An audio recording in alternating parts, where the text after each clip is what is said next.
অকণমান সহায় বিচাৰি মাতৃৰ কান্দোন অৱস্থা নাই হাৰা চাৰা গোটে ভাঙি গৈছে এতিয়া যেখিনি আছিল সম্পত্তি চব বেচা গৈছে আকৌ নাই ইয়াৰ ঘৰৰ অৱস্থা এতিয়া মোক টকা লাগে আইও ক'লে মায়ে ক'লে যেখিনি পাৰে মামা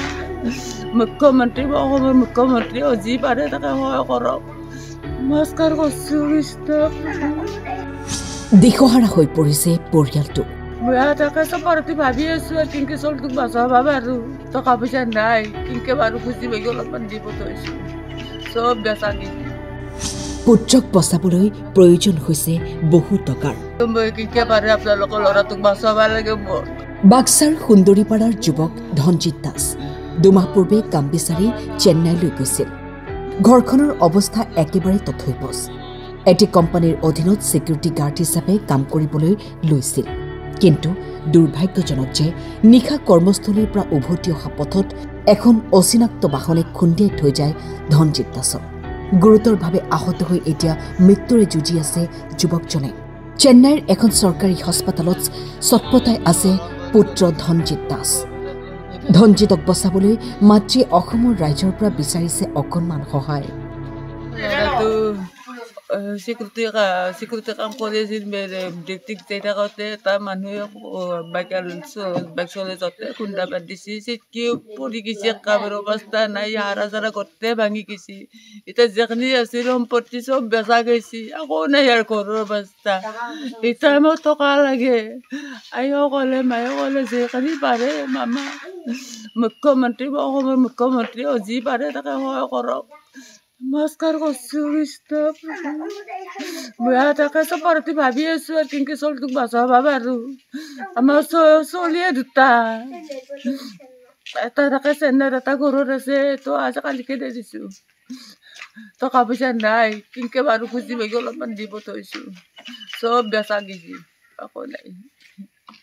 লাগে মই কিনকে পাৰে আপোনালোকৰ ল'ৰাটোক বাচাবা লাগে মোৰ খুচি বাগি ডাঙৰ দীঘল কৰিছোঁ বাপে সৰুতে ঢুকি গৈছে একদম বহিব পাৰাতে ঢুকি গৈছে দটা চলিকে মই বুকৰ পাছত লৈ ডাঙৰ কৰিছোঁ খুচি একো নাছিল ঘৰৰ অৱস্থা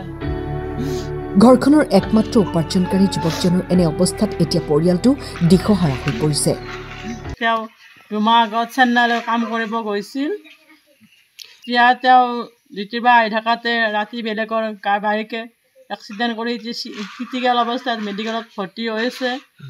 তেওঁৰ অৱস্থা এতিয়া বেয়াই বহুত বেয়া দুমাহ আগত গৈছিল তেওঁ ইয়াৰ পৰা চেন্নাইতে কাম কৰি আছিল মোৰ পৰিয়ালত এতিয়া বৰ্তমান ল'ৰা দুটা আছে শাহু মা তেওঁৰ ভাইটি এজন ভাই বোৱাৰী এজন আৰ্থিক অৱস্থা বেয়াই আমি এতিয়া যি বস্তু ব্যৱসায় আছে সেইকাৰণে বেছি পঠাই দিছোঁ আমি দুখীয়া মানুহ আমি ক'ত সহায় পাম পইচা যদি আকৌ নমস্কাৰ জনাই কৰিছোঁ তেওঁ যি পাৰে আমাক সহায় কৰক আমি দুখীয়া মানুহ যিখিনি পাৰে তেওঁ আমাক মুখ্যমন্ত্ৰী মামাক ডাঙৰীয়াক লৈ সেৱা জনাইছোঁ তেওঁ আমাক যি সহায় কৰিব পাৰে সহায় কৰক কোনো সদাশয় ব্যক্তিয়ে যদি পৰিয়ালটোক সহায় কৰিব বিচাৰে তেন্তে এই ফোন নম্বৰত যোগাযোগ কৰিব পাৰে আপোনাৰ অকণমান সহায়ে এগৰাকী মাতৃক নিজৰ সন্তান ঘূৰাই পোৱাত সহায় কৰিব বাক্সাৰ পৰা নন্দ বুঢ়াথকী চেত্ৰীৰ ৰিপৰ্ট টাইম 8